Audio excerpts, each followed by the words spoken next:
Hello दोस्तों, स्वागत करते हैं आप सबका इस यूट्यूब चैनल में। आज हम लोग लेकर आए हैं आप सभी के लिए क्लास 10th वालों के लिए संस्कृत का यहाँ पे दोस्तों मॉडल सेट 1। ये सारे क्वेश्चन प्रीवियस ईयर्स के चैप्टर वाइज और मॉडल सेट के क्वेश्चन हैं दोस्तों, इसलिए इस वीडियो को लास्ट तक जरूर देखिएगा। अगर आप भी क्लास 10th के छात्र हैं और बिहार बोर्ड से एग्जाम देना चाहते हैं दोस्तों, तो ये वीडियो आप लोगों के लिए काफ़ी इंपॉर्टेंट होने वाला है। तो वीडियो को लास्ट तक जरूर देखिएगा। वीडियो को लाइक जरूर करना दोस्तों और चैनल को भी सब्सक्राइब कर लीजिएगा, ताकि इसी तरह से जैसे नया वीडियो लेकर आऊँगा नोटिफिकेशन आपको मिलता रहेगा। तो देखिए दोस्तों, यहाँ पे ऑल सब्जेक्ट का अगर स्टडी मटेरियल का पढ़ना चाहते हैं तो आप लोग इस वेबसाइट की मदद से कर सकते हैं। starkastody.com गूगल पे लिखिएगा या फिर लिंक डिस्क्रिप्शन में दिया गया है। चलिए हम लोग स्टार्ट करते हैं दोस्तों। यहाँ पे संस्कृत का पहला सेट, इसी तरह से आप लोगों को हर सब्जेक्ट का सेट वाइज क्वेश्चन आने वाले हैं और टोटल 30 से 40 सेट आप लोगों को हर सब्जेक्ट को देखने को मिलेंगे। तो ये सीरीज आप लोगों के लिए काफ़ी इंपॉर्टेंट रहने वाले हैं, तो बने रहिएगा दोस्तों और कमेंट करके ज़रूर बताना कि और किस सब्जेक्ट का चाहते हैं। तो चलिए फ्रेंड्स, हम लोग पहला क्वेश्चन देखते हैं। यहाँ पे देखिए, यहाँ पे पहला क्वेश्चन पूछ रहा है कि मंगलम पाठ में कितने मंत्र संकलित है। बहुत ही वीवीआई क्वेश्चन है और ये सारे क्वेश्चन प्रीवियस ईयर्स में कई बार पूछे जा चुके हैं। तो मंगलम पाठ में कितने मंत्र संकलित है, तो ये 5 मंत्र संकलित है। तो याद रखिएगा, एक का ऑप्शन नंबर बी हो जाएगा आपका। 5 मंत्र संकलित है मंगलम पाठ में, तो ये चीज़ याद रखिएगा आप लोग। चलिए दूसरा का क्वेश्चन देखते हैं हम लोग। दूसरा नंबर पूछा गया है कि सत्य का मुँह किस पत्र से ढका हुआ है। सत्य का मुँह है कि नहीं, तो सत्य का मुँह किस पत्र से ढका हुआ है दोस्तों, तो हिरण्यमय पत्र से या फिर मृण्मय पत्र से या फिर रजतमय पत्र से या फिर ताम्रमय पत्र से। तो ये भी इंपॉर्टेंट क्वेश्चन है। ये आप लोगों को मंगलम पाठ से एक क्वेश्चन लिया गया हिरण्यमय पात्र से। सत्य का मुँह किस पत्र से ढका हुआ है दोस्तों, तो ये हिरण्यमय पात्र से है कि यहाँ पे पात्र होगा किस पात्र से, तो हिरण्यमय पात्र से। तो 2 का ऑप्शन नंबर करेक्ट आपका ए हो जाएगा। चलिए तीसरा नंबर क्वेश्चन देखते हैं। यहाँ पे पूछा गया है कि वेदा हमेतम पुरुषम महानतम डाइस यहाँ पे विद्यत नय मंत्र किस उपनिषद से लिया गया है। तो देखिए, यहाँ पे जो मंत्र दिया गया आपको, वेदा हमेतम पुरुषम महानतम डाइस विद्यते अयनाय, ये जो मंत्र लिया गया है दोस्तों, ये मंत्र आपका श्वेता रोपनिषद से, श्वेत रोपनिषद से। ये आपका जो बी ऑप्शन है ये करेक्ट है। कठोपनिषद, मुंडकोपनिषद या फिर ईश्वास्योपनिषद। तो ऑप्शन नंबर बी जो यहाँ पे करेक्ट है आपका अश्वेत रोपनिषद है कि नहीं। चलिए हम लोग नेक्स्ट क्वेश्चन की ओर देखते हैं कि पूछा गया है कि मेगास्थनीज जो है वो पटना किस समय में आया था। मेगास्थनीज, तो मेगास्थनीज जो आया था दोस्तों पटना, ये आया था आपका किसके शासनकाल में, तो चंद्रगुप्त मौर्य के शासनकाल में। तो याद रखिएगा, मेगास्थनीज और फाहियान आप लोगों से पूछा जाता है दोस्तों। तो मेगास्थनीज किसके शासनकाल में पटना आया था, पाटलिपुत्र आया था, तो ये चंद्रगुप्त मौर्य के शासनकाल में, याद रखिएगा। चलिए हम लोग नेक्स्ट क्वेश्चन की ओर बढ़ते हैं। 5 नंबर पूछा गया है कि पाटल पुष्पों की पुतलिका रचना के आधार पर पटना का कौन सा नाम है। तो पाटल पुष्पों की पुतलिका रचना के आधार पर पटना का जो नाम है दोस्तों, नामकरण जो किया गया है, ये पाटलिपुत्र किया गया है। तो 5 का ऑप्शन नंबर क्या हो जाएगा, यहाँ पे सी ऑप्शन था। यहाँ पे पुष्पपुर, कुसुमपुर, पाटलिपुत्र या फिर पटना। तो पाटल पुष्पों की पुतलिका रचना के आधार पर ये नाम जो करण किया गया है, ये पाटलिपुत्र किया गया है। इसी का नाम यहाँ पे कुसुमपुर, पटना, ये सब आपको मिलेगा। तो यहाँ पे करेक्ट आंसर सी हो जाएगा। चलिए नेक्स्ट क्वेश्चन देखते हैं कि पटना में कौमुदी महोत्सव कब मनाया जाता था। पूछा गया है कि पटना में कौमुदी महोत्सव कब मनाया जाता था। तो ये मनाया जाता था गुप्त शासनकाल में, मतलब गुप्त वंश काल में। गुप्त वंश जो था उस काल में हम लोग यहाँ पे मनाता था वो लोग पटना में कौमुदी महोत्सव। तो ये तो शायद अब नहीं मनाया जा रहा है, तो गुप्त वंश काल में ये मनाया जा रहा था। 7 नंबर है कि पाटलिपुत्र पटना के नाम से कब से प्रसिद्ध हुआ। आप लोगों को पता है दोस्तों कि पाटलिपुत्र जो था वो पहले गुप्त काल में ये पटना जो है पाटलिपुत्र के नाम से जाना जाता था। मतलब पटना के जो पुराना नाम था, प्राचीन नाम, वो पाटलिपुत्र था।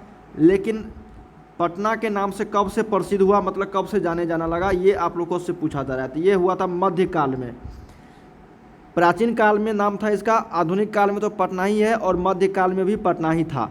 तो सही उत्तर यहाँ पे 7 का ऑप्शन नंबर सी हो जाएगा कि मध्यकाल से पाटलिपुत्र के नाम पटना के नाम से जाने लगा। अगला क्वेश्चन है 8 नंबर कि वीरेश्वर कौन था। वीरेश्वर, देखिए वीरेश्वर जो था दोस्तों, ये बहुत इंपॉर्टेंट क्वेश्चन है। ये था आपका मिथिला का मंत्री था। मिथिला जो जनकपुर है दोस्तों, इन्हीं का मंत्री था वीरेश्वर। तो ये आप लोगों से पूछा जा सकता है, तो याद रखिएगा वीरेश्वर कौन था, तो ये मिथिला का मंत्री था। चलिए, अलस कथा में आग क्यों लगाई गई। अलस कथा अलसशाला है। अलस कथा आप लोग पढ़े होंगे, चैप्टर आप लोगों के बुक्स में है। तो अलसशाला में आग जो लगाई गई थी वो किसके लिए लगाया गया था?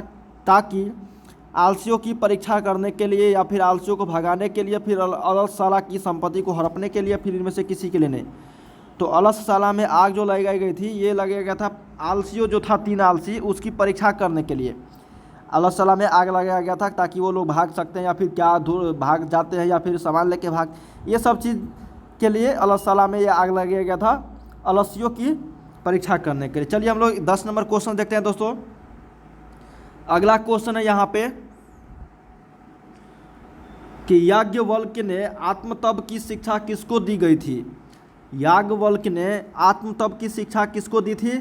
तो ये दिया था आपको दोस्तों मैत्रेयी को। बहुत इंपॉर्टेंट क्वेश्चन है, मैत्रेयी को दिया गया था, तो याद रखिएगा 10 का ऑप्शन नंबर ए। चलिए 11 नंबर देखते हैं कि सर्व शुक्ला सरस्वती किसने कहा है? सर्व शुक्ला सरस्वती जो कहा है दोस्तों, ये कहा है आपका किसने? तो राम भद्रम्बा ने, राम भद्रब्बा को, है कि नहीं? तो याद रखिएगा, सॉरी दोस्तों, यहाँ पे 10 में मैं आप लोग कर रहा था, नहीं 11 का क्वेश्चन है ना। सर्व शुक्ला सरस्वती जो कहा वो दंडी ने कहा है। किसने कहा है? तो ये कहा है दंडी ने। तो याद रखिएगा 11 का ऑप्शन नंबर डी, ये रामभद्रा गलत है। यहाँ पे तो होगा मैत्रेयी को ना 10 का। चलिए 12 नंबर देखते हैं दोस्तों। यहाँ पे नेक्स्ट क्वेश्चन है कि गंगा देवी का समय क्या है? तो गंगा देवी का जो समय है दोस्तों ये है आपका 14वीं सदी। 14वीं सदी हो जाएगा 12 का ऑप्शन नंबर ए। 13 चलिए देखते हैं। 20 टोटल क्वेश्चन देखने में तो 20 क्वेश्चन देखेंगे। आधुनिक काल की संस्कृत कवित्री कौन है?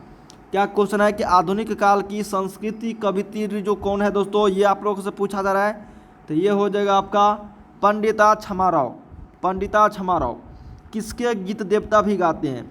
किसके गीत देवता भी गाते हैं? तो ये हो जाएगा आपका भारतवर्ष के गीत जो है देवता भी गाते हैं।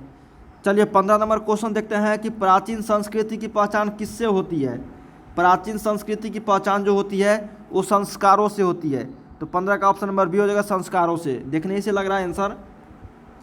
16 नंबर क्या है? सीमंतोन्नयन किस प्रकार का संस्कार है? सीमंतोन्नयन जो है किस प्रकार का संस्कार है दोस्तों? तो ये है आपका जन्म पूर्व संस्कार। तो सही उत्तर 16 का ये। 17 देखते हैं कि प्राचीन काल में शिष्य को क्या कहा जाता था? प्राचीन काल में शिष्य को कहा जाता ब्रह्मचारी। क्या कहता है? ब्रह्मचारी। तो 17 का ऑप्शन नंबर बी। अभी क्या कहा जाता है दोस्तों? आधुनिक काल में क्या कहा जाता है? छात्र जीवन, छात्र छात्रा। पहले क्या कहा जाता था? ब्रह्मचारी। 18 नंबर है कि नीति श्लोक पाठक किस ग्रंथ संकलित?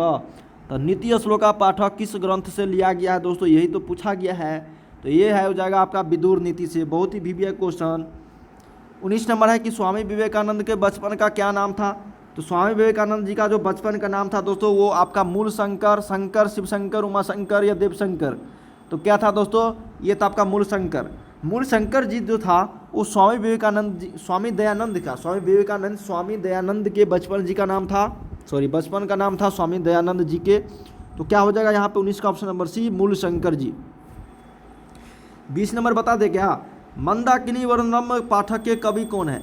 तो मंदाकिनी वर्णनम पाठम के कवि जो है यहाँ पे वो है आपका क्या दोस्तों? वाल्मीकि जी। वाल्मीकि जो है मंदाकिनी वर्णनम का पाठ के लेखक है। बहुत ही शानदार क्वेश्चन। चलिए 21 नंबर देखिए। टोटल हम लोग 26 क्वेश्चन देख रहे थे। 21 है दोस्तों कि व्याघ्र पथिक कथा पाठ के रचयिता कौन है?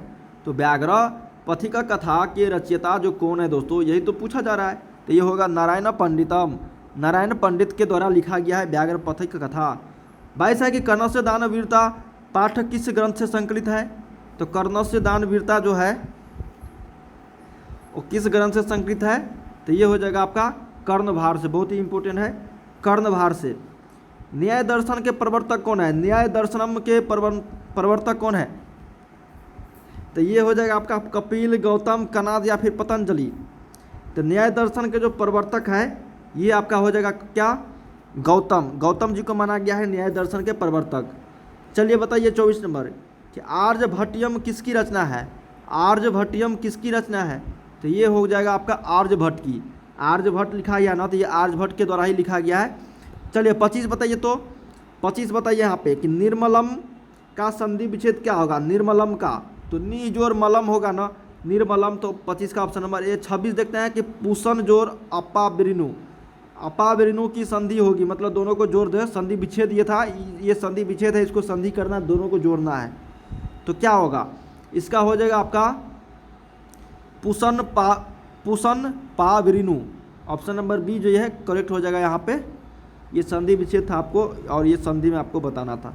तो हम लोग इस वीडियो में कितने क्वेश्चन किए हैं, 26। इसके आगे के क्वेश्चन हम लोग नेक्स्ट सेट में करेंगे, सेट नंबर 2 में। ये सेट नंबर 1 था। इसी तरह के 25 से 30 सेट आने वाले हैं सभी सब्जेक्ट के, तो ये आप लोगों के लिए काफ़ी इंपॉर्टेंट रहेंगे। तो वीडियो को लाइक जरूर करना, चैनल को सब्सक्राइब करके बेल आइकन को प्रेस कर दीजिएगा, और वीडियो को शेयर भी कर दीजिएगा, और कमेंट जरूर करना कि किस तरह का और भी वीडियो चाहते हैं। वीडियो के डिस्क्रिप्शन में आपको लिंक दिया गया है वेबसाइट का, जहाँ से आप लोग सभी सब्जेक्ट, ऑल सब्जेक्ट और स्टडी मटेरियल प्राप्त कर सकते हैं। चलिए मिलते हैं हम लोग नेक्स्ट सेशन।